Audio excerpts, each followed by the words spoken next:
केली 166वा हा काय आहे पौर्णिमा उत्सव या ठिकाणी संपन्न होतोय। गेल्या 16 वर्षापासून हरिभक्तीपरायण नाना काका कुलकर्णी राजुरीकर यांच्या प्रेरणेनं वैकुंठवासी गुरुवर्य हुंबे गुरुजींच्या आशीर्वादाने या ठिकाणी चालत असलेला हा सोहळा, या सोहळ्याचे असणारे प्रत्येक मासिक पौर्णिमेला या ठिकाणी हजारो लोकांना भव्य आणि दिव्य स्वरूपाचं या ठिकाणी अन्नदान संपन्न होत असतं। आजच्या या अन्नदानाचे अन्नदाते आहेत श्री रामदास आबा फरांडे भांबोरा, चिरंजीव साईनाथ रामदास फरांडे भांबोरा, ओंकार रामदास फरांडे, श्री जालिंदर भगवान मोहोळकर उंदरगाव, ओम जालिंदर मोहोळकर आणि वैभव जालिंदर मोहोळकर, मोहोळकर आणि फरांडे या दोन्ही परिवारांना या ठिकाणी या ज्येष्ठ असणाऱ्या निजज्येष्ठ असणाऱ्या पौर्णिमेचं अन्नदान या भाविक भक्तांच्याकडून करण्यात आलेलं आहे। आणि त्या निमित्तानं ही अचानकच माझ्याकडे आलेली ही सेवा आहे। दिवस पौर्णिमेचा आहे, कारण हनुमंतरायांची तिथी ही कोणती आहे तर पौर्णिमा आहे। हनुमंतराय ज्या दिवशी अवताराला आले, म्हणून नामदेवरायांनी या दिवसाचं काय केलेलं आहे वर्णन केलेलं आहे। चैत्र शुद्ध पौर्णिमेशी हा सूर्योदय समयाशी, म्हणून याच्याकरता हा हनुमंतरायांचा पर्वकाळ, हनुमंतरायाची पौर्णिमा आणि अत्यंत तेजस्वी आणि जागृत आणि नवसाला पावणारा हे हनुमंतराय आपल्या श्री क्षेत्र या पोंढवळी नगरीमध्ये आहेत। आणि त्यांचा हा उत्सव पंचक्रोशीतील अनेक गावामधून हजारो भाविक भक्त उपस्थित राहून हा पौर्णिमेचा सोहळा मोठ्या आनंदामध्ये उत्साहामध्ये या ठिकाणी संपन्न होत असतो। म्हणून आज या हनुमंतरायाचं विशेषत्व आपल्याला पाहायचं आहे। या हनुमंतरायांचं महत्व का आहे असणाऱ्या तुमच्या राऊत दुकानदारांनी सांगितलं की गावोगावी हनुमंतराय आहेत, पण इथल्या हनुमंतरायाचं वैशिष्ट्य काय आहे, का इथलाच जागृत आहे, का इथलाच नवसाला पावणारा आहे, याचं कारण काय आहे, याचं कारण काय आहे, त्याच्या पाठीमागं इथली पाळली जाणारी पवित्रता असेल, इथं होणारे अन्नदान असेल, इथं होणारे उत्सव असतील, आणि इथल्या भाविकांची हनुमंतरायांवर असणारी श्रद्धा आहे। परंतु मी आज या चिंतनाच्या माध्यमातून आपल्याला पोंढवळी नगरीचं पौराणिक महात्म्य या ठिकाणी नमूद करणार आहे। पुराण काळामध्ये इथं काय घडलं असेल, पुराण काळामध्ये इथं काय घडलं याचं वर्णन आज या चिंतनाच्या माध्यमातून आपल्याला करायचं आहे। अभंग जगद्गुरु तुकोबरायांचा आहे, आणि तुकोबराया या अभंगाच्या माध्यमातून आज हनुमंतरायाला शरण जात आहेत, हनुमंतरायाला शरण जात आहेत। त्यावेळेला पहिला प्रश्न इथं निर्माण होतो की महाराज, की हनुमंतरायाचा अवतार हा त्रेतायुगामध्ये झाला आणि जगद्गुरु तुकोबराया हे कलयुगामध्ये झाले, तर मग जगद्गुरु तुकोबराया हनुमंतरायाला केव्हा शरण गेले? कारण याच्यामध्ये काय होतंय, याच्यामध्ये कालाचा अंतर पडताय, कालाचा समय या ठिकाणी पडतोय। म्हणून ज्या पद्धतीने एखाद्या व्यक्तीने, आता माझ्यासारख्यानं सांगावं, मी आणि महात्मा गांधी एका वर्गात शिकत होतो, चालेल का हो? का यामध्ये कालाचं अंतर पडतंय, या गप्पा होतील, या थापा होतील। मग तसं जगद्गुरु तुकोबराया कलयुगामध्ये होतात, हनुमंतराय त्रेतायुगामध्ये होतात, मग जगद्गुरु तुकोबराया हनुमंतरायाला शरण जातात। हाही कालाचं अंतर कुठेतरी आपल्याला शंका घेण्यासारखं आहे। म्हणून या प्रश्नाचं उत्तर जगद्गुरु तुकोबराया हनुमंतरायाला शरण जातात, पण कधी जातात हे महत्वाचं आहे. दुसऱ्या तिसऱ्या कोणाला विचारायचं नाही. आज तुकोबरायांना विचारायचं, तुकोबराया तुम्ही हनुमंतरायाला केव्हा केव्हा शरण गेलात? तुकोबरायाचं उत्तर आहे, जे जे झाले अवतार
जे जे झाले अवतार तुका त्याचे बरोबर.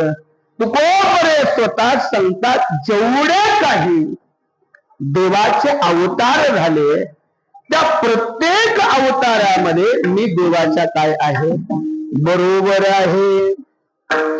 आणि म्हणून जगद्गुरु तुकोबऱ्या सत्ययुगामध्ये देवाने नरसिंह नावाचा अवतार घेतला.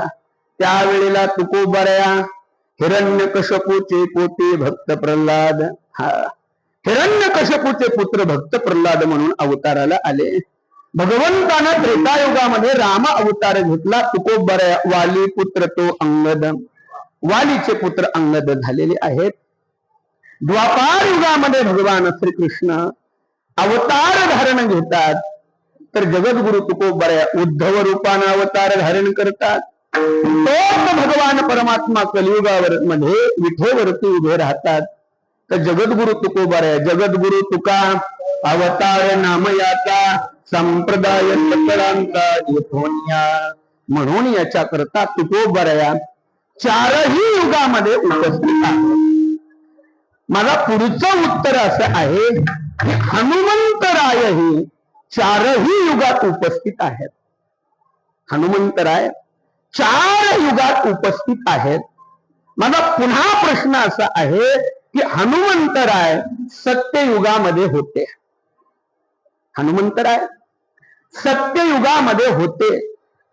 तुम्ही म्हणाल असं कसं काय महाराज, आम्ही सगळी ही वयोवृद्ध झालेली मंडळी रामायण ऐकून सांगून म्हातारे झालो, असं टिकलो नाही. मग तुम्ही आम्हाला म्हणता की हनुमंतराय आम्ही ऐकलंय, हनुमंतरायाचा अवतार त्रेतायुगामध्ये झाला, आणि तुम्ही म्हणताय की हनुमंतराय सत्ययुगामध्ये होते. हो, हनुमंतराय सत्ययुगामध्ये आहे. तुम्ही म्हणाल कसे काय? साधं उत्तर आहे, हनुमंताय पंचमुखाय च, हनुमंताय पंचमुखाय च नरसिंहाय. काय पहिलं मुख कुठलंय? नरसिंहाय. हा वराहाय च, हेग्रीवाय च, गरुडाय च, हनुमंताय च यथानाम पंचमुखानुभवती. हनुमंतरायाचे किती मुख आहेत? हनुमंतरायांना 5 मुख आहेत. 5 मुखातलं पहिलं मुख कोणतं आहे? नरसिंह. कुठलं? नरसिंह. हे कुणाचं मुख आहे? हा, हनुमंतरायाचं पहिलं मुख नरसिंह आहे. म्हणजे सत्ययुगामधला नरसिंह अवतार हा कोणाचा आहे? हनुमंतरायांचा आहे. मुख हनुमंतरायाचं आहे.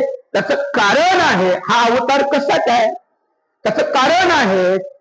फरक काय आहे? इथं मुख नरसिंहाचं आहे आणि तिथं मुख वानराचं आहे. म्हणून सुंदर नाथबाबांचा एक अभंग पहा. तो नरसिंह हा वा नर, नर सिंह वा नर. आलं का लक्षात? नाथबाबांचा अभंग आहे, तो तुम्ही पाहून घ्या. दोघांचं वर्णन एकत्र करणारा अभंग आहे. म्हणजे जगद्गुरु तुकोबाराया भक्त प्रल्हाद होते, त्या अवतारामध्ये नरसिंहाला शरण भक्त प्रल्हाद गेले. म्हणजे कोण गेलं? जगद्गुरु तुकोबाराया गेले. कोणत्या युगामध्ये? सत्ययुगामध्ये. आता युग आलं ते त्रेतायुग नावाचं युग आलं. मग त्रेतायुगामध्ये जगद्गुरु तुकोबाराया कोण आहेत? अंगद आहेत, वालीपुत्र अंगद आहेत. मग त्या वेळेलाही ते हनुमंतरायाला कधी शरण गेले? कधी शरण गेले? प्रसंग ऐका. ज्या वेळेला रामचंद्र प्रभूंनी लंकेवरती सेतू बांधला आणि वानरसेना पलीकडे पोहोचली, पोहोचल्यानंतर युद्ध करण्यापूर्वी, युद्धाचा एक नियम आहे, रक्तपात होण्यापूर्वी शिष्टाईनं युद्ध काय केलं पाहिजे? थांबलं पाहिजे, मिटलं पाहिजे. म्हणून इराण, इराक आणि अमेरिकेकडे रामायण नाही, म्हणून त्यांना शिष्टाई नाही. भारत देशाकडे रामायण आहे, म्हणून भारताकडे शिष्टाई आहे. लक्षात ठेवा. त्यांच्याकडे जर रामायण असतं तर नक्की त्यांना युद्ध करण्यापूर्वी शिष्टाई करावी. हा, म्हणून याच्याकरिता शिष्टाई करता कोणाला पाठवायचं? प्रश्न निर्माण झाला. कोणाला पाठवायचं? कोणाला पाठवायचं? मग त्यावेळेला सांगितलं की वालीपुत्र अंगदांना पाठवायचं. का त्यांनाच पाठवायचं? त्याचं कारण आहे, पहिली गोष्ट ते सेनेचे युवराज आहेत, सेनेचे युवराज आहेत. दुसरे ते वालीपुत्र आहेत. आणि हा सुजाव कोण देत आहे? तर जांबुवंतानं दिलाय. जांबुवंतानं सांगितलं प्रभू अंगदाला पाठवा. का? कारण रावण अंगदाला पाठवल्यानंतर अंगद हा वालीपुत्र आहे हे ऐकूनच रावण भिला जाईल. निम्मा रावण काय होईल? हा भयभीत होऊन जाईल, घाबरून जाईल. कारण वालीनं रावणाला काठेमध्ये दाबून 7 समुद्राच्या आंघोळी केल्या होत्या आणि अंगदाच्या पाळण्याला बाहुला टांगावा असा बांधलेला आणि अंगद त्याच्या दाढीला ओढू ओढू खेळत होता. त्यामुळे रावणाचं बल कमी होईल, आत्मिक बल कमी होईल. आणि दुसरं म्हणजे हा वालीपुत्र आहे. मग याच्या वडिलांना तुम्ही मारलंय, मग हा फुटतो का नाही हे बघितलं पाहिजे. हा तपासण्याकरता हा जर फुटला तर आपला काय आहे? पराजय आहे. हा, म्हणून याच्याकरता पाठवलं. म्हणून कोणीतरी म्हटलंय, बरं झालं रामचंद्र प्रभूंनी जाताना वानरच नेले. नर नेले असते तर 50 कोटीला 100 कोटीला फुटले असते, एका एका सोन्याच्या इटेला फुटले असते. लक्षात ठेवा. विनोदाचा भाग सोडून द्या. आणि मग ज्या वेळेला अंगदाची नियुक्ती करण्यात आली त्यावेळेला अंगदांना प्रश्न पडला. काय प्रश्न पडला? अरे पहिली गोष्ट शिष्टाईला जायचंय. शिष्टाई म्हणजे काय मला माहित नाही. आणि दुसरी गोष्ट लंकेमध्ये जायचंय आणि त्या काळात मोबाईलही नव्हता आणि त्याच्यातला मॅपही नव्हता. कसं जायचं? कुठं जायचं? मग पूर्वीच्या काळामध्ये जे अगोदर एखाद्या गावाला जाऊन आले त्यांना विचारावं लागायचं की त्या गावाला कसं जायचं, कुठं झाड आहे, कुठं पानपोई आहे, कुठं वळण आहे, कुठं टर्न घ्यायचा हे विचारावं लागतं. आणि मग त्या काळामध्ये या संपूर्ण वानर सेनेमध्ये लंकेमध्ये सर्वात आधी गेलेली व्यक्ती कोण आहे? हनुमंतराय आहेत. मग कोणाला विचारावं लागेल लंकेत कसं जायचं? रावणाचा महाल कुठे? सीतामाता कुठं आहे? विभीषणाचं घर कुठे? हे कोणाला विचारावं लागेल? हनुमंतरायाला.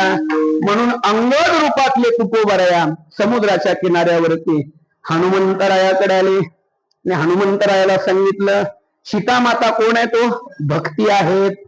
सीतामाता कोण आहेत? भक्ती आहे. ती भक्ती कुठे आहे? लंकेमध्ये. म्हणून अंगद रूपातल्या तुकोबरांनी हनुमंतरायाला म्हणावं, काय भक्ती जात्या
भक्तीच्या त्या वाटा.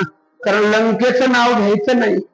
आपली भक्ती जिथे तिची वाट दाखवा. माता भक्ती भेटली बरवंत, तिने मार्ग दाविला तो खटला. म्हणून याच्या करता अंगद रूपातले तुकोबराया त्यावेळेला हनुमंतरायाला शरण गेले. आता मात्र पुढं द्वापार युगामध्ये तुकोबराया हनुमंतरायाला शरण जातात.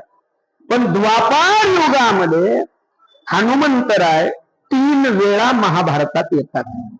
3 वेळा महाभारतात हनुमंतराय किती वेळा येतात? 3 वेळा येतात. पहिले केव्हा येतात? पहिले केव्हा येतात तर पहिले हनुमंतराय पोंधवडीला येतात. हा पहा, पहिले हनुमंतराय पोंधवडीला येतात. तुम्ही म्हणाल कसे काय? पहा, पहिली हनुमंतरायाची महाभारतात कुठं वर्णन आहे? ज्या वेळेला 5 पांडव 12 वर्षाच्या वनवासामध्ये होते. कुठं होते? 12 वर्षाच्या वनवासामध्ये होते. त्यावेळेला अरण्यामध्ये भीमदादा हातामध्ये गदा घेऊन स्वतःच्या बलाचा गर्व करत अरण्यामधून निघालेले होते. आणि भीमदादांना एवढा गर्व झाला होता की रस्त्याला येईल त्याला असं पायाने ढकलायचे, जे येईल त्याला पायाने ढकलायचे. सगळ्या प्राण्यांनी म्हटले, अरे हे अरण्यात भीमदादा आल्यापासून पायाने ढकलायला चालू केलंय. मग म्हणले यांचा काहीतरी बंदोबस्त केला पाहिजे. तिला मात्र जरी होय अभिमान, मेरू तो समान बहार देवा, अहंकाराचा वारा न लागू राजसा, माझिया विष्णुदासा भाविकाशी. बिगर माळकऱ्याला आला तर चालेल, पण माळकऱ्याला नाही लागला पाहिजे. हा विष्णुदासा भाविकाशी. आलं का लक्षात? आणि मग देवाच्या लक्षात आलं, असा जर भीमदादाला अहंकार झाला तर पुढे जाऊन हा अहंकार नाश पावेल, नाश करेल. म्हणून ठरवलं, म्हटले यांचा अहंकार गेला पाहिजे. अहंकार गेल्याशिवाय देव होता येत नाही. अहंकार गेला तुका म्हणे देव झाला. आणि मग हनुमंतरायाला पाठवलं. हनुमंतराय वानराच्या रूपामध्ये आले. कुठं आले? साधी गोष्ट सांगतो. 12 वर्षाच्या वनवासामध्ये पांडव या भागात होते. पांडवांचा किल्ला कुठे? इथं अर्जुन डोह आहे का नाही? त्याचं नाव आहे अर्जुन डोह. अर्जुन जिथून पाताळामध्ये गेले तो डोह आहे. त्याचा अपभ्रंश झाला अंजन डोह.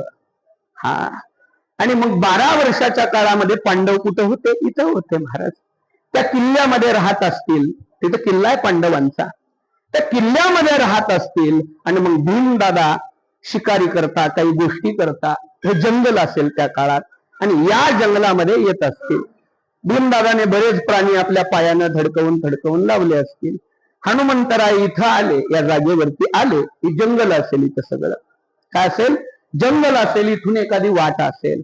भीमदादा तिकडून त्या वाटेनं गदा घेऊन आलेत. लक्ष करा, तिकडून गदा घेऊन आलेले आहेत आणि हनुमंतराय वानर रूपामध्ये आपली शेपटी, पूंछ, आपली शेपटी आडवी करून बसलेले आहेत. भीमदादा आल्याबरोबर हनुमंतरायाला, वानराला हे वानरा, तुझी शेपटी उचल, वाटेत आडवी येते. हनुमंतरायाने वयोवृद्ध वानराचं रूप घेतलंय. ते बोलतात, अरे माझं वय झालंय, मला माझी शेपटी स्वतःच्या हाताने उचलत नाही, तूच उचल. म्हणून भीमदादानं पहिला प्रयत्न पायानं केला. महाराज त्यांना वाटलं ढकलावी अशी, काहीच होईना. महाराज पायानं ढकलून बघितली, नाही हाले ना, पुन्हा गेले, एका हातानं असं केलं, असं फेकावं ठरवलं. भीमदादाला शेपटी काही उचले ना गेले, दोन्ही हाताने धरली आणि उचलायचा प्रयत्न केला. शेपटी काय हल्ली नाही. शेपटी हल्ली नाही. आणि भीमदादाचा काय झाला, अहंकार गेला. आणि मग भीमदादाने हात जोडले, विचारलं, कोण आहात तुम्ही? हनुमंतरायाने सांगितलं, भीमरूपी महारुद्रा वज्र हनुमान मारुती. आणि मग हनुमंतरायांनी भीमदादाला दर्शन दिलं. संस्कृत मध्ये शेपटीला काय म्हणतात, पुच्छ शब्द आहे. कवळी ब्रह्मांड तो पुच्छे. म्हणून याच्या करता याचा अपभ्रंश, काय याचा अपभ्रंश काय झाला, पौंछ. पौंछ शब्द आहे, हिंदीमध्ये पौंछ म्हणतात. मग आपला शब्द काय, त्या छचा झाला ध, छचा काय झाला, ध झाला. आता छचा ध झाल्यानंतर पौ ध आणि वडी. आलं का लक्षात? म्हणून याच्या करता हे आपल्याला महाभारतातलं प्रमाण आहे की इथलेच हनुमंतराय का जागृत आहेत, तर भीमदादाला इथंच दर्शन दिलेलं असावं महाराज. म्हणून द्वापार युगामध्ये हनुमंतराय महाभारतामध्ये एक वेळा झाले. दुसऱ्या वेळा कुठं येतात, हनुमंतराय ध्वजस्तंभावर वानरू, त्याची मूर्तिमंत शंकरू. रथावरती कोण आहेत, हनुमंतराय आहेत, कारण यशे थोरविला मारुती. यश हनुमंतरायाच्या हातामध्ये दिलेलं आहे. आणि तिसऱ्या वेळा द्वापार युगामध्ये जसा भीमदादाला अहंकार झाला होता, तसा गरुडाला सुद्धा अहंकार झाला होता. का, अरे जग जो चालवतो ना, झाडाचे हे पान,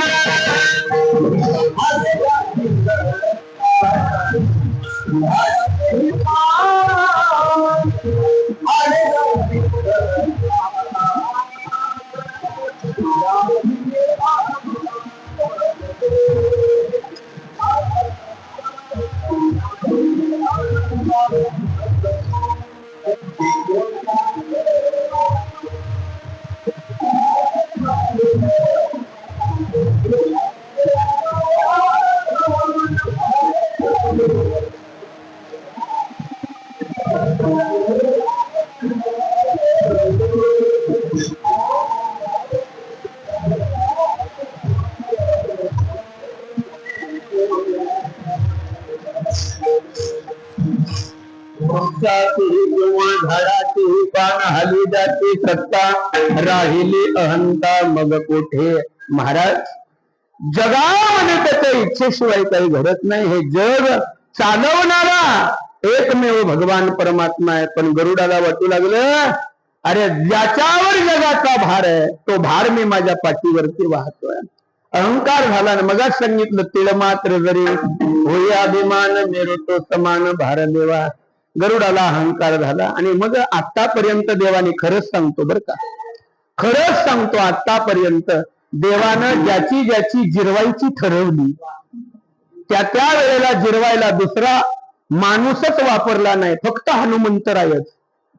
हनुमंतरायाने सामान्याची जिरवली नाही महाराज, रावणाची जिरवली तिथे तुमचा. मग आता गरुडाची जिरवायची आहे महाराज.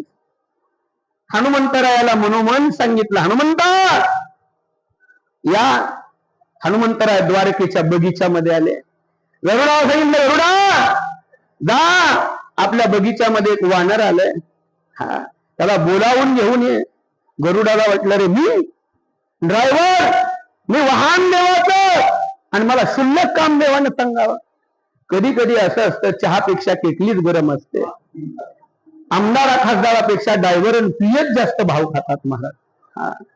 आणि मग गरुडाला ज्या वेळेला अहंकार आला आणि त्या अहंकार वृत्तीमध्येच गेले आणि मोठ्याने, हे वानरा, तुला भगवान श्रीकृष्णानं बोलवलंय असं म्हटल्याबरोबर वानर रूपातल्या हनुमंतरायाने एकच लावली गरुडाला, एकच लावली. गरुड देवाच्या पायाजवळ येऊन पडले मूर्छित होऊन. अर्ध्या तासानं शुद्धीवर आले, मुंग्या येत होत्या. मी आहे का जिवंत? जिवंत हो देव म्हणले, हाय हाय, काळजी करू नको, तू नाही मरत म्हणले. मग म्हटले काय झालं? म्हणले तुम्ही म्हटला जा त्या वानराला बोलव. मी म्हटले वानरा, तुला द्वारकाधीश श्रीकृष्णानं बोलवले, एकच मारली देवा, इथे येऊन पडलोय. बरं म्हणले आता जा. नको, दुसरी मारल्यावर 10व्याला बी हाड सापडायची नाही ती. नाही म्हणले आता जा, आता मारत नाही. गेले लांबूनच, इतक्याच लांबून. मग म्हणजे तुला अयोध्याधीश श्रीरामानं बोलवलंय आणि पळाले.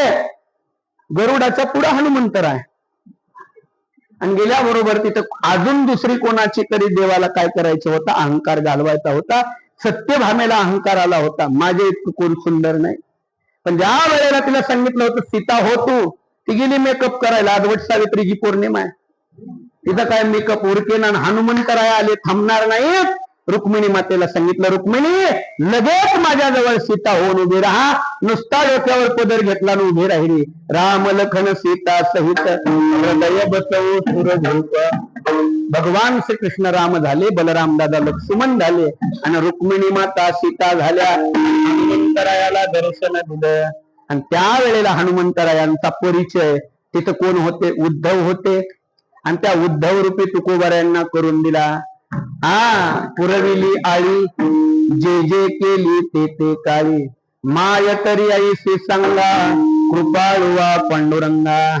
उद्धवांना सुद्धा वाटलं, रे द्वापार युगामध्ये त्रेता युगाचं दर्शन फक्त एकनिष्ठ भक्तीसाठी द्यावं लागतंय. म्हणून उद्धवाने हनुमंतरायाचे पाय धरले आणि सांगितलं, शरण शरण दे हनुमंता, तुम्हा आलो रामदूता. का?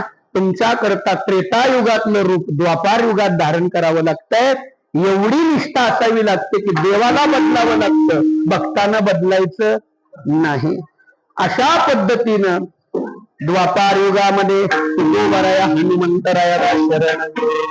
आता कलयुगामध्ये नामदेवरायांच्या अवतारामध्ये असणारे तुकोबाराया हनुमंतरायाला शरण जातात. कधी? काकड्याला ज्या वेळेला पांडुरंगाच्या मंदिरामध्ये येतात आणि आल्याबरोबर बघितलं तर 2 खांब उभे आहेत, दोघे जण आहेत. इकडं गरुड आहे, इकडं हनुमंत आहे.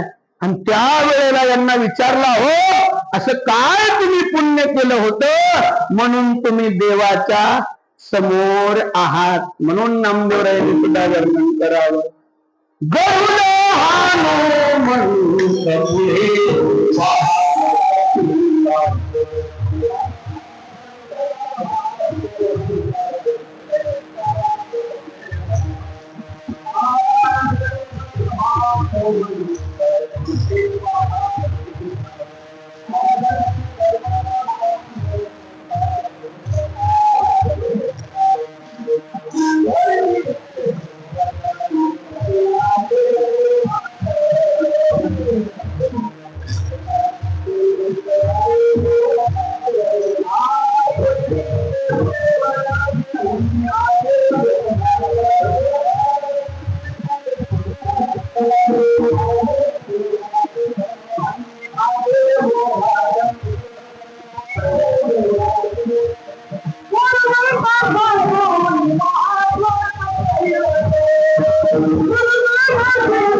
गरुड हनुमंत पुढे पहाती वाट, स्वर्गीचे सुरवर घेऊन आले गोबाट. झाले मुक्तद्वार, लाभ झाला रोकडा, विष्णुदास नामा उभा घेऊन कातडा. हा म्हणून त्या वेळेला नामदेवराय रूपातले जगद्गुरु तुकोबराया तिथं हनुमंतरायाला शरण गेलेले आहेत. आता मात्र तेच तुकोबराया जगद्गुरु तुका अवतार नामयाचा संप्रदाय सकलांचा येथून जास्त वेळ न घेता वेगामध्ये सांगून जातो, कारण मला पुन्हा हनुमंतरायाची लग्न लावायचे. हा महत्वाचा आहे. याच्यामुळं प्रसंग असा झाला की जगद्गुरु तुकोबराया आषाढी वारीच्या वेळेला एका गावात मुक्कामाला आले. मुक्कामाला आल्यानंतर दिवस मावळलेला होता, अंधार पडलेला होता. तुकोबरायाने हरिपाठ वगैरे केला, थकले होते, झोपले. अंधार पडलेला होता. गुरु जे आहेत ते हातामध्ये तेलाची वाटी घेऊन दिवा लावायला आले. माळवदाचं छोटस 3 खणाचं मंदिर, महाराज जुन्या काळातलं माळवदाचं छोटस मंदिर. आल्याबरोबर तुकोबराया झोपल्यामुळे अंधारात दिसलं नाही. तुकोबरायाच्या पायाला पाय लागला आणि पडता पडता गुरु वाचले. पडता पडता वाचले तर कशी तरी वाटी सांभाळली. आत गेले, दगडाचा दिवा, त्याच्यावरती तेल ओतलं, वाट पुढे सारली, दिवा लावला, वरचा दगड ठेवला, तेल मांजर पिऊ नये म्हणून त्याच्यावर एक दगड असायचा. आणि मग तो ठेवल्यानंतर उजेड पडला आणि पाहिलं तर कोणतं वारकरी झोपले. त्यांनी उठवलं, ओ वारकरी बाबा, ओ वारकरी बाबा, कोण्या गावचे? म्हणले देहू गावचे. देहू? हो म्हणले देहू. म्हणजे तुम्ही तुकोबांच्या गावचे? ते कोण म्हणते? गुरु मामा. तुम्ही तुकोबांच्या गावचे? हो म्हणले. अहो याच देहाला तुकोबा म्हणतात. तुम्ही आणि तुकोबा? हो हो, याच देहाला म्हणतात तुकोबा. मग म्हटले जेवणार? हो मिळालं तर जेवू. घरी गेले, चटणी भाकर आणली, तुकोबाराला खाऊ घातली. ते म्हणले मी ऐकलं तुमचं कीर्तन लय भारी असतं, देव येतो, शिवाजी महाराज येतात, कराल का आमच्या गावात कीर्तन? म्हणले दिली संधी तर करू ना कीर्तन, आमचं कामच तेवढं आहे. हा, गोविंदाचे पोवाडे, दिनरजनी हाची धंदा, गोविंदाचे पोवाडे. त्यानं ते ताट घेतलं, जे जेवायला आणलं होतं ना, तेच वाजवत गेला. ऐका हो ऐका, आपल्या गावामध्ये देहू गावचे तुकोबारा आलेले आहेत. ज्यांच्या कीर्तनामध्ये मेलेलं मुलं उठतं, देव ज्यांच्या कीर्तनात येतो ते तुकोबारा आले, त्यांचं कीर्तन होणार आहे. हो, अख्ख्या गावात त्यानं दौंडी दिली. बघता बघता अख्खं गाव जमलं महाराज, अख्खं गाव जमलं. टाळकऱ्यांनी टाळ घेतले, मृदंग वाजवणारे मृदंग वाजवायला लागले, विनेकऱ्याने विणा घेतला. तुकोबाऱ्या फेटा बांधायला बाजूला बसले आणि फेटा बांधायला बसले की गावात काही गावामध्ये जास्त कीर्तन ऐकलेली लोक असतात. मग ते एक जण अति हुशार माणूस आलं, फेटा बांधताना म्हणला तुकोबाऱ्या असा झटका करा का नाही? झटका काय माणसं कीर्तनाला म्हणतील सांगता येत नाही. असा झटका करा का नाही? आता तुकोबाऱ्याला म्हणायला दिलं, काय काय आम्हाला म्हणते तसा चुटका मारा ना. आता ते का चुटका का होते? हा, काय काय म्हणतात महाराज आज कीर्तन कसं जमजमीत झालं पाहिजे, ते का भजेत का हो? हा, काही काही वेळेला आम्हाला सप्ताहामध्ये गेल्यानंतर लोक सांगतात महाराज आज जरा चांगलं कीर्तन करा बरं का. मी म्हणलं काय झालं? म्हणले कालचं कीर्तन पडलं. मी म्हणलं किती मताने पडलं? कुणाला लागलं तर नाही ना कीर्तनात? पडलं म्हणल्यावर अहो कीर्तन चांगलं झालं हा नाही चांगलं झालं हे ठरवणारे तुम्ही आम्ही कोण? जसं मगाशी दुकानदारांनी सांगितलं की स्वयंपाक जावायला केल्यानंतर ज्याच्यासाठी केलाय त्यानं कौतुक करावं, तसं कीर्तन देवासाठी आहे. कीर्तनाची गोडी देव निवडी आपण, कोणी व्हारे अधिकारी हरी त्याशी देईल. देवानं ठरवावं चांगलं झालं का नाही. आता तुकोबाऱ्याला त्यांनी सांगितलं दणदणीत करा, चमचमीत करा, झटका करा, फटका करा. खरं तुकोबाऱ्या आले, भेटा बांधला, विना घेतला आणि खरं कीर्तन तुकोबाऱ्यांनी चालू केलं. रामकृष्ण हरी जय जय रामकृष्ण हरी. 9 वाजल्यापासून 12 वाजेपर्यंत रामकृष्ण हरी चालू झालं. खरं कीर्तन म्हणजे तेच आहे, नाम संकीर्तन साधन पैतो ते दळतेल पापे जन्मांतरी रामकृष्ण हरी. असं 9 वाजल्यापासून 12 वाजेपर्यंत. आता लोकांना वाटायचं आता रूप पाहता म्हणतील, पुन्हा रामकृष्ण हरी, आता अभंग घेतील, आता चाल देतील. कुठलं तुकोबाऱ्याचं कीर्तन? मग हळूहळू लोकांनी आपलं काय केलं, निघायला चालू केलं. असाच मंडप भरलेला होता. तुकोबाऱ्यांनी 9 वाजता विना घेतला होता. 12 वाजता डोळे उघडले तर मंडप रिकामाच. एक जणच असा पुढे बसलेला होता महाराज. तुकोबाराला वाटलं जाऊ द्या, गर्दी नसली तर चालतंय, पण गर्दी आहे. आनंद झाला, एकाला का होईना आपलं कीर्तन कळतंय. तुकोबाराने आनंदात उड्या मारायला चालू केल्या. रामकृष्ण हरी, रामकृष्ण हरी, रामकृष्ण हरी. ते इथं बसलेलं होतं, त्यानं हळूच घोंगडं वाढायला चालू केलं. उडी मारली की वाढायचा, उडी मारली की वाढायचा. कारण घोंगडं त्याचं होतं, त्यानं घोंगडं निघलं की गेला आणि घोंगडं पांघरून झोपला. तेव्हापासून मोहन पडली, घोंगडं अडकलं होतं ते तेव्हापासून मोहन. तोही जाऊन झोपला महाराज. आणि मग तुकोबाराने डोळे उघडले तर फक्त हनुमंतराय आणि तुकोबारायात होते.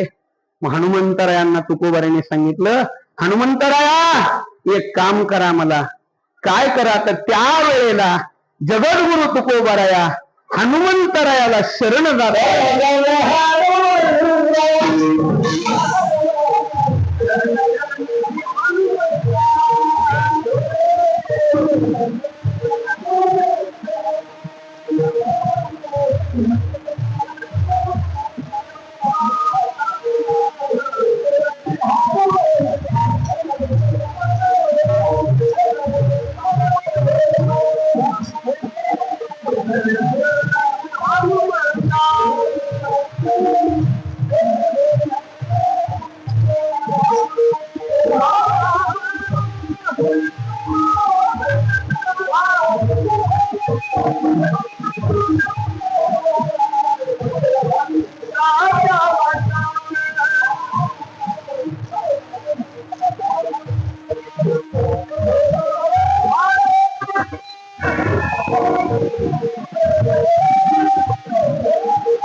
काय भक्तीचा तुबटा. कलयुगामध्ये जगद्गुरु तुकोबाराया आषाढी वारीच्या वेळेला माळशिरस नावाच्या गावामधल्या हनुमंतरायाला शरण जातात. हनुमंतरायाने तुम्हाला शरण आलो, शरण शरण एवढं म्हणायचं नाही. जी हनुमंता आरपुर नाही, जी हनुमंता संताची पायी नाही, संतांची पायी. संताचे संगती नाही, संतांचे संगती. जरी अभंगामध्ये एखादा शब्द नसला तरी आपण त्यांना आदर दिला पाहिजे. हे आमच्या वारकरी शिक्षण संस्थेचे काय आहे, नियम आहे, दंडक आहे. म्हणून शरण शरण जी हनुमंता, तुम्हा आलो रामदूता. काय भक्तीच्या त्या वाटा, मज दावाव्या सुभटा. पुन्हा प्रश्न निर्माण होतो की जगद्गुरु तुकोबाराया हनुमंतरायाला का शरण गेले, कधी गेले, हे सगळं सांगितलं, 4 युगातलं सांगितलं. का गेले त्याचं कारण आहे की ज्या शेतकऱ्यानं एकरामध्ये 150 टन ऊस ज्यानं काढलाय त्याला जाऊन ऊसाविषयी माहिती विचारावी का ज्यानं 20 टन काढलाय त्याला विचारावी. हा, ज्यानं एकरामध्ये 60 टन केळी काढली त्याला जाऊन केळीचा अनुभव विचारावा का ज्यानं 15 टन काढली त्याला. हा, का जे 35 मार्क पडून पास झालाय त्याला जाऊन विचारावं का कसा अभ्यास केला, का पहिला नंबर आणलाय त्याला विचारावं. पहिला नंबर आणलाय त्याला विचारावं लागतं. तसं भक्तीमध्ये पहिला नंबर कोणाचा आहे माहितीये का? पहिला नंबर कोणाचा आहे भक्तीत, हे याच्याकरता तपासावं लागतं का? देवर्षी नारदजी देवाकडे गेले, देवा काय म्हणजे तुमच्याकडे काही भक्तांच्या याद्या असतील ना? हो म्हणजे आहे ना यादी. घेतली यादी महाराज. यादी घेतल्याबरोबर पहिलं नाव देवर्षी नारदांचं होतं. कोणाचं होतं? नारदांचं. नारदांनी बघितलं पहिलं नाव आपलं, इतका आनंद झाला. माणसाचं कसं असतं माहिती का? पत्रिका कुठल्याही कार्यक्रमाची घेऊ द्या, बरं का राऊत साहेब, कुठल्याही कार्यक्रमाची पत्रिका माणसानं हातात घेऊ द्या, पहिलं बघतंय आपलं आहे का, आपलं नाव आहे का ना. आपलं निघालं की कुणाचं नाही हे बघतंय, आणि ज्याचं नाही त्याच्याकडे जातंय. एवढं तो करावं गावा करता, एवढं करावं देवा का, तुझं नाव नसावं, तुझं ते हवा मारायला चालू करतंय. हे नारदाचं काम तेच. नारदानं बघितलं यादीत सगळ्याची नाव आहेत, हनुमंतरायाचं नावच नाही. हनुमंतराय गंगेच्या किनाऱ्यावरती भजन करत बसले होते. श्रीराम दे राम दे दे राम, श्रीराम जय राम जय जय राम, श्रीराम जय राम जय जय राम. देवर्षी नारद महर्षी तिथे गेले. हनुमंतराया बंद करा त्या देवाचं भजन. अरे ज्याची पत्नी शोधून दिली, ज्याचा भाऊ मरता मरता वाचवला, एवढं त्या देवासाठी आयुष्य खर्ची करावं आणि त्या देवाच्या यादीत तुमचं नाव नसावं, तुमचं नाव नसावं, तुमचं. हनुमंतराय म्हणले गप बसा, मी तसा हलक्या कानाचा नाही फुगवल्या फुगायला. हा, हेही कळालं पाहिजे माणसाला कोण फुगवतंय कोण काय करतंय ते. हनुमंतरायने काय झालं म्हणले, बघा यादीत देवानं तुमचं नाव नाही आहे यादीत. हनुमंतराय म्हणले देवाकडे दुसरी यादी आहे, त्याच्यात माझं नक्की नाव असेल. ते म्हणले तसंही असतं का? हो तसंही असतं. गेले देवाकडे, म्हणले देवा मला कळालं तुमच्याकडे 2 याद्या आहेत. हो म्हणले 2 याद्या आहेत. मग मला दिली ती, देव म्हणले तुम्हाला दिली ती 2 नंबरची यादी आहे. आलं का? जे 2 नंबरचे आहेत त्यांची यादी आहे. मग म्हणले 1 नंबरची, म्हणले माझ्याकडे. म्हणले तसा, म्हणले असं कसं काय? म्हणले तुम्हाला जी यादी दिली ती यादी ज्या भक्तांना मी आवडतो त्यांची आहे, आणि माझ्याकडे जी यादी आहे 1 नंबरची ती जे भक्त मला आवडतात त्यांची आहे. म्हणले बघू ती यादी. ती यादी घेतल्याबरोबर पहिलं नाव कोणाचं आहे? हनुमंतरायांचं. दास्यत्व निकटत्व हनुमंते केले, म्हणून देखिले रामदेव. म्हणून भक्ताच्या यादीत पहिला नंबर कोणाचा आहे? हनुमंतरायाचा आहे. मग आपल्याला भक्ती करायची, आपण कोणाला विचारलं पाहिजे पहिला नंबर आणायचा आहे. शरण शरण जी हनुमंता, तुम्हा आलो रामदूता. म्हणून तुकोबाराया पहिल्या नंबरच्या भक्ताला शरण जातात. आता मात्र आमच्या वारकरी शिक्षण संस्थेच्या नियमामध्ये एक शब्द जर 2दा आला तर त्याला दुरुक्ती नावाचा दोष. एखाद्यानं म्हणावं माझ्याकडे 100 शर्ट आहेत आणि रोज एकच घालून फिरला तर, आमच्या माता भगिनींनी म्हणावं एवढ्या माझ्याकडे साड्या आहेत, कपाटातनं साड्या पडल्या तर माता भगिनी गुदमरून जातल्या, इतक्या साड्या आहेत. पण जर सारखी सारखी एकच साडी घालायला लागली तर, जगद्गुरु तुकोबारायांनी म्हणावं आम्हा घरी धन शब्दांची तरतने, शब्दांची शस्त्रे यत्न करू, शब्दाची आमोच्या जीवाचे जीवन, शब्द वाटू धन जन लोका. आणि जगद्गुरु तुकोबाराया म्हणावं एवढे शब्द माझ्याकडे, मग एकाच अभंगात शरण शरण शब्द 2दा कस काय वापरला? शरण शरण एकदा म्हणायचं असतं शरण आलो, एकदा म्हणायचं असतं दंडवत आलो, दुसऱ्यांदा म्हणायचं असतं प्रणाम आलो, इतके शब्द होते, एकच शब्द 2दा का वापरला? त्याचं कारण जगद्गुरु तुकोबाराया सांगतात शब्द एक असला तर 2 वेगवेगळ्या उपमान करता आहेत. एक हनुमंतराय भक्त आहेत म्हणून पहिला शरण आहे, आणि दुसरा शरण हनुमंतराय संत आहेत म्हणून शरण. हा शरण शरणजी हा कशा करता आहे?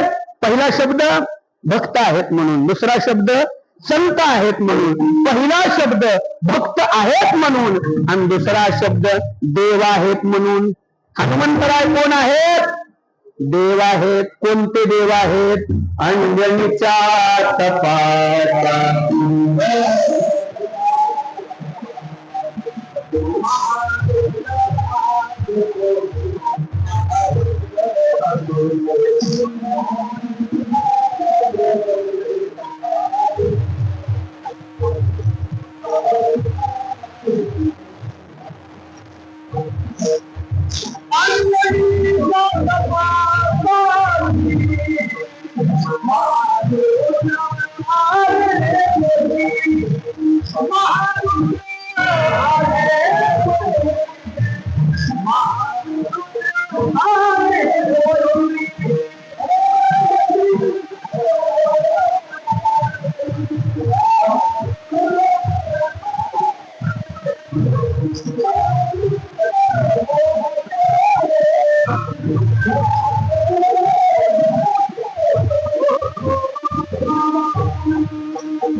अंजनीच्या तपासाठी महारुद्र आणि कोटी हनुमंतराय देव आहेत.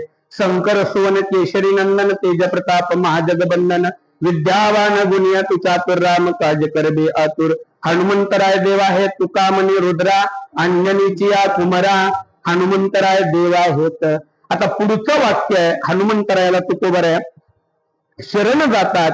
पहिला शरण आहे हनुमंतराय ब्रह्मचारी आहेत म्हणून, आणि दुसरा शरण आहे हनुमंतरायाचं लग्न झालंय म्हणून. पहिला शरण आहे हनुमंतराय ब्रह्मचारी आहेत म्हणून, दुसरा शरण आहे हनुमंतराय एका लेकराचे बाप आहेत म्हणून. पहिला शरण आहे हनुमंतराय ब्रह्मचारी आहेत म्हणून, आणि दुसरा शरण आहे हनुमंतरायाचे एक सोडून 4 लग्न झालेत म्हणून. किती? 4. तुम्हाला तर एक माहित असेल. किती लग्न झाले हनुमंतरायाचे? 4. एक नाही 4 झालेत. आता 4चा विस्तार मांडायचा आणि चिंतन सेवा विराम द्यायची, जास्त वेळ घ्यायचा नाही. पहिली गोष्ट हनुमंतराय ब्रह्मचारी आहेत हे मान्य आहे. हनुमंतराय बाल ब्रह्मचारी आहेत. ब्रह्मचारी कोणाला म्हणावं? ज्याच्या आईनं आपल्या मुलाचं लिंग पाहिलं नाही त्याला ब्रह्मचारी म्हणावं. जन्मतेन प्रसंगेनं हा वर्णन करावं. आणि एवढं कुणाचं आहे हनुमंतरायाचं? का जगातला एकमेव ब्रह्मचारी आहे. आईच्या पोटातनं येतानाच लंगोट घालून आला महाराज. हनुमंतरायाला कौपिन आहे, त्याला दिव्य कौपिन म्हणतात. आणि हे कौपिन ज्याला दिसेल तोच तुला स्वामी आईनं सांगितलं होतं. आणि हे फक्त रामचंद्र प्रभूला दिसलं आणि हे हनुमंतराय आहेत म्हणून. आलं का लक्षात? हनुमंतराय नैष्ठिक ब्रह्मचारी आहेत हे सगळ्या जगाला मान्य आहे. पण पुढचं वाक्य आहे हनुमंतरायाचं लग्न पहिलं लग्न. पहा पहिली पत्नी कोण आहे हनुमंतरायाची? हनुमंतराय कोण आहेत? तुकामणी रुद्र म्हणजे महादेव आहेत. मग पहा आता महादेवाला काय व्हायचंय? हनुमान व्हायचंय, वानर व्हायचंय. वानर व्हायचंय, हनुमान व्हायचंय. कीर्तनाला जरी यायचं असलं तर आपण विचारल्याशिवाय आलो का हो? खरंच सांगा. घरच्यांना विचारल्याशिवाय आलो का? त्यांना विचारूनच आलो आपण. मग आता वानर व्हायचंय. इथं तुम्ही रामकथा ठेवली, हनुमान कथा ठेवली आणि आपल्याला पार्ट बनवायची ठरली. तुम्ही एक जणाला म्हणला तुम्ही राम व्हा, मग ते पत्नीला मी राम, हो हो व्हा व्हा व्हा. तुम्ही लक्ष्मण, बर लक्ष्मण. हा तुम्ही भरत व्हा, शत्रुघ्न व्हा. एखाद्याला म्हणणार तुम्ही हनुमान व्हा. ते म्हणेल मी घरच्यांना विचारतो. घरी जातील आणि ते विचारतील, होय ग काय दुकानदार साहेब म्हणते हनुमान व्हा. हा निघाला हनुमान व्हायला. ते म्हणेल हा निघाला हनुमान व्हायला. हा उद्या तुम्ही हनुमान झाला तर सगळ्या बायका मला चिडवतील, बघ तुझा हनुमान आला, तुझा हनुमान आला. हनुमान काय होऊ नका, का कोणाला ते पात्र नको. राम व्हायला कोणी तयार आहे, पण शेपटी आणि ते तोंड घालायला कोणी तयार नाही महाराज.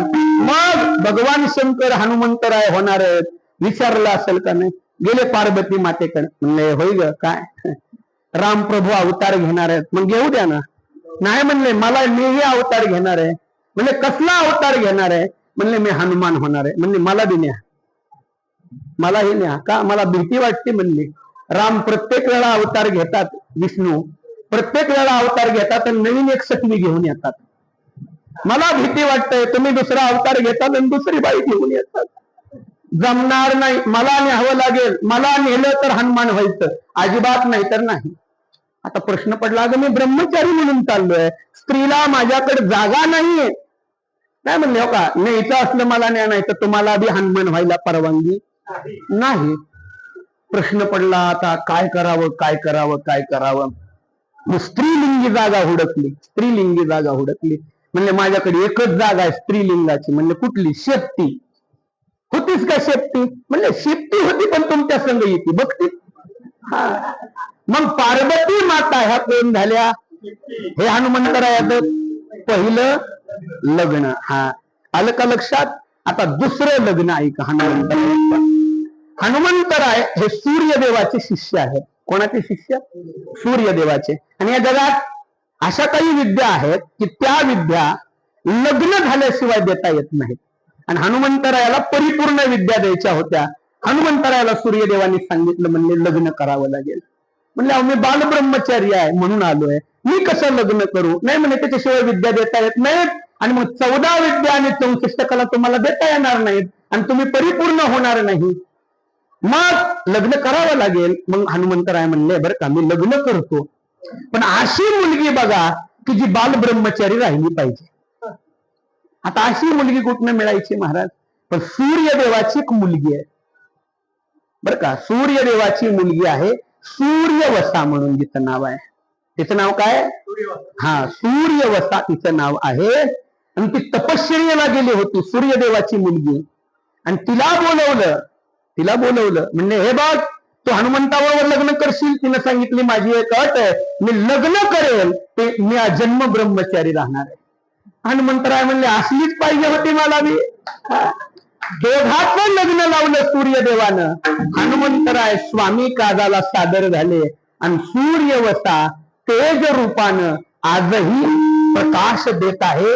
तामिळनाडू राज्यामध्ये आपल्याकडे विठ्ठल रुक्मिणीचं मंदिर आहे, तसं हनुमंतरायाचं आणि त्यांच्या पत्नीचं मंदिर आहे.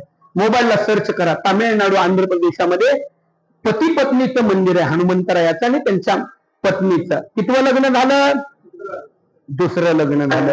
आता तिसरं लग्न ऐका. तिसऱ्या लग्नात काय धरायचं, एका पोराचे बाप आहेत. अहिरावण महिरावण नावाचे रावणाचे भाऊ, महाराज सावत्र भाऊ. रावणानं फोन केला, म्हणले अरे राम लक्ष्मण मला मारण्याकरता आलेले आहेत, काहीतरी बंदोबस्त करा. त्यांनी खालूनच बोगदा पाडला महाराज. हा मग राम लक्ष्मणाला नेला आणि देवीला बळी द्यायला नेलं. त्यावेळेला त्यांना शोधण्याकरता हनुमंतरायाने पाताळाच्या गुहेत प्रवेश केला आणि तिथे एक वानर होतं हुबेहूब हनुमंतरायासारखं महाराज. दोघांचं घनघोर युद्ध चालू झालं. ते वानर काय हनुमंतरायाला ऐकलं नाही महाराज, ते अजिबात ऐकलं नाही. हनुमंतराय खाली पडले, ते मारायला लागलं. हनुमंतरायाला वाटलं रे आतापर्यंत या जगात मला कोणी ऐकलं नाही आणि हा कसं काय. मग हनुमंतरायाने जय श्रीराम म्हटले आणि मग पुन्हा घनघोर युद्ध चालू केलं आणि पुढच्या वानराला खाली पाडलं. छातीवर पाय दिला, मारणार म्हणजे आपल्या जातीचं आहे आणि आपला धर्म, याला कसं मारायचं. विचारलं सांग तुझ्या बापाचं नाव काय आहे, त्याला खाली पडलेला. ते म्हणला हनुमंतराय. हनुमंतरायाने उडीत मारली, ए बाबा अजून मी स्त्री स्वप्नातही बघितलं नाही, तू म्हणतो मीच हनुमंतराय आहे. त्याला कळलं हेच हनुमंतराय आहेत. ते पळत गेलं, मिठी मारली, म्हणला पप्पा इतके दिवस कुठं होता. हनुमंतराय इतके दिवस हे पप्पा बिप्पा गप्पा काय मारू नको बाबा, बाजूला हो, मी बाल ब्रह्मचारी, स्वप्नात ही स्त्री पाहिली नाही, सांग तू कोणाचा पोरगा आहे? म्हणले माझ्या आईने सांगितलं मी हनुमंताचा पोरगा आहे. वडिलांनी, माझ्या आईनं सांगितलं तुझ्या वडील हनुमान. म्हणले कुठं तुझी आई आहे? म्हणजे चला पंपा सरोवरात आहे माझी आई. पंपा सरोवराकडे गेले आणि मग त्यांना हाक मारली आईला. भली मोठी मगर आली, भली मोठी मगर आली. हनुमंतराय म्हणले देवीजी मी तुम्हाला फोटो सुद्धा बघितलं नाही आणि तुमचं पोरगं म्हणतंय मी ह्याचा पप्पा आहे. देवीजी म्हणल्या रडू नका, चिंता करू नका. तुम्ही लंका जाळून ज्या वेळेला निघाला होता त्यावेळेला तुमच्या अंगाला घाम आला आणि तुम्ही तो घाम खाली टाकला, तो मी ग्रहण केला. तुमच्या आईनं जसं वायूचा प्रसाद ग्रहण करून तुम्ही पवनस्तुत झाला तसे हे हनुमान स्तुत या न्यायानं झालेले आहे. म्हणून त्यांचं नाव मकरध्वज आहे. हनुमंतरायाच्या मुलाचं नाव मकरध्वज आहे. म्हणून हनुमंतरायाचं कितवं झालं? हा, आता शेवटचं ऐकायचं चिंतन सेवा रामदेवचे. हनुमंतरायाचं चौथं लग्न. चौथं लग्न कसं झालं, कोणाशी झालं? आता ऐका, वेगामध्ये सांगतो. राम रावणाचं युद्ध झालं. रावणावर अंत्यसंस्कार करून विभीषणाला राज्याभिषेक करून 14 वानर पुष्पक विमानात बसून अयोध्येला आली वानर सेना. 18 पद्म वानर सेना भूतलावरून भूमुत्कात करत आलेली आहे. रामचंद्र प्रभूंचा काय ठरला? राज्याभिषेक ठरला. पण 14 वर्ष राम अयोध्येत नव्हते म्हणून अयोध्येत दुष्काळ होता. अहो, रामायणाचा जर विचार केला, 14 वर्ष झाडाला फुल आलं, वेलीला फुल आलं नाही, झाडाला फळ नाही. कुत्र्या मांजराला लेकरं झाली नाहीत, माणसाचं जाऊ द्या. कुत्री मांजर ब्रह्मचारी होती 14 वर्ष. 14 वर्ष दिवा लागला नाही, 14 वर्ष गावात लग्न झालं नाही आणि गावात माणसालाही 14 वर्ष लेकरं झाली नाहीत. अख्खं अयोध्या 14 वर्ष ब्रह्मचारी होती. हा, ते रामायण आहे महाराज. म्हणून रामायण हे पाळावं लागतं. रामायण लावायचं म्हणजे सोपं नाही. आमची 10 पिढ्या परंपरा आहे. आमच्या पंजोबांनी रामायण कधी लावू दिलं नाही. ते अख्ख्या गावानं पाळायचं असतं. आणि जवळ रामायण आहे तवर सगळ्यात महत्वाचा विषय ब्रह्मचर्य पाळायचं. हे शक्य नाही महाराज. आमच्या पंजोबांनी लावू दिलं नाही कधी रामायण. हा, सोपं नाही. भावार्थ रामायण म्हणजे सोपं नाही. विषय महत्वाचा आहे. 14 वर्ष दुष्काळ पडला होता. अयोध्येत फुलं नव्हती आणि राम राज्याभिषेकाला फुलं पाहिजे होते. सगळ्याला कामं वाटून दिले. हनुमंतरायला म्हणले फुलं घेऊन या. आता हनुमंतरायने सगळीकडे फुलं पाहिली पण दुष्काळ पडल्यामुळे फुलंच नव्हती. हनुमंतरायने आकाशात उडी घेतली वर श्रीराम म्हणून, जय श्रीराम म्हणून. आकाशातून पाहिलं की एका डोंगराळ प्रदेशामध्ये फुलांची बाग आहे. हनुमंतराय आकाशातूनच गेले आणि त्या फुलाच्या बागेत उतरले आणि फुलं तोडायला चालू केली. पण त्या फुलाच्या बागेला एक मालकीन होती. तिचं नाव रुई देवी महाराज. पांढरी साडी घातलेली, पांढरा गंध लावलेली, मोत्याची माळ घातलेली, ती तिथं बसलेली होती. आणि मग हे फुलं तोडायला चालू केली. पण ही मालकीन होती. गेल्याबरोबर शेपटीला पकडलं आणि शेपटीला धरूनच ओढलं. म्हणजे वानरा पुढे चाललाय म्हणजे फुलं घेऊन. या फुलाच्या बागेची मी मालकीन आहे आणि या फुलाच्या बागेचा नियम आहे मालकीन सोडून दुसऱ्या कुणालाही फुलं वापरता येत नाहीत. हा या बागेचा नियम आहे. म्हणजे रामचंद्र प्रभूंचा राज्याभिषेक सोहळा आहे. अयोध्येत दुष्काळ होता 14 वर्ष, फुलं नाहीत म्हणून ही फुलं पाहिजेत. म्हणजे कुणाचाही असू द्या. या बागेचा नियम आहे, या बागेची मालकी सोडून जगाच्या बापाला सुद्धा याची फुलं वापरता येत नाहीत. नाही म्हणले देवीजी नेहू द्या ना. आपण सांगितलेलं कळतं का नाही? फक्त बागेची मालकीन. आणि मग म्हणले याला एक पर्याय, तुम्हाला फुलं न्यायची असेल तर काय, तुम्ही माझ्याशी लग्न करा म्हणजे तुम्ही बागेचे काय व्हाल, मालक व्हाल आणि फुलं तुम्हाला, बागच हुंड्यामध्ये तुम्हाला. हनुमंतराय म्हणले ज्याच्यापासून पळाय बघतोय ते पुन्हा पुन्हा येते. आता काय करायचं? हनुमंतराय म्हणले आपण चतुर आहे, हिला द्यायचं वचन. हिला काय म्हणायचं, लग्न करतो म्हणायचं, फुलं घेऊन जातो, तिथलं काम उरकतो, स्वामी काळजी तू सादर आहे मी, आणि मग पुन्हा येतो, पुन्हा यायचंच नाही म्हणले. मग हिला म्हणले देवीजी मी काय करतो, तुमच्याशी लग्न करतो, पण आधी लग्न कोंढाण्याचं, आधी लग्न राम राज्याभिषेकाचं आणि मग आपल्या दोघांचं. म्हणले वचन देतो तुम्हाला, तुम्ही तिथलं काम झालं की आज संध्याकाळी गोरज मुहूर्तावर आपल्या दोघांचा बार उडवून द्यायचा म्हटले या बागेमध्येच. पण ती महाराज हुशार होती. तिने गप्पा मारत मारत पक्षी बागेतले उठवायला तिने गंती बांधलेली होती. ती गंती सोडली, शेपटीत खवली. हनुमंताच्या एंगेजमेंट झाली ना. एंगेजमेंट. हा, हनुमंतरायांनी फुलं घेतली सगळी, अयोध्येत गेले, अयोध्या सजली, रामचंद्र प्रभूचा राज्याभिषेक सोहळा थाटामाटामध्ये संपन्न झाला आणि इकडे वाट बघायला लागली, आता येतील मग येतील. हनुमंतरांनी ठरवलेलं वचन द्यायचं म्हणजे जायचं ते यायचंच नाही.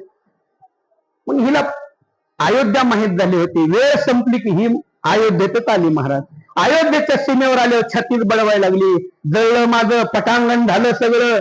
हा, या अयोध्येतलं एक वानर, हा काय म्हणजे माझी फुलं घेऊन आलंय, मला लग्नाचं वचन दिलंय, आता कोण माझ्याशी लग्न करेल. छाती बडवायला लागली, कपाळ बडवायला लागली. अयोध्येतली लोक म्हणले, बाई 14 वर्षांनी आता कुठं चांगलं झालंय आमचं, आणि येऊन छातीन कपाळ बडवू नको, अपशकन करू नको, चल रामचंद्र प्रभू कर तुला न्याय देतील ते. प्राण जाई पर बचन जाई. रडतच आली मोठमोठ्याने, असं जळलं मेलं पटांगण झालं, असं झालं तसं. आता तुम्हाला महिला मंडळी तर माहितीच त्या कशा हे करतात. ते आली महाराज.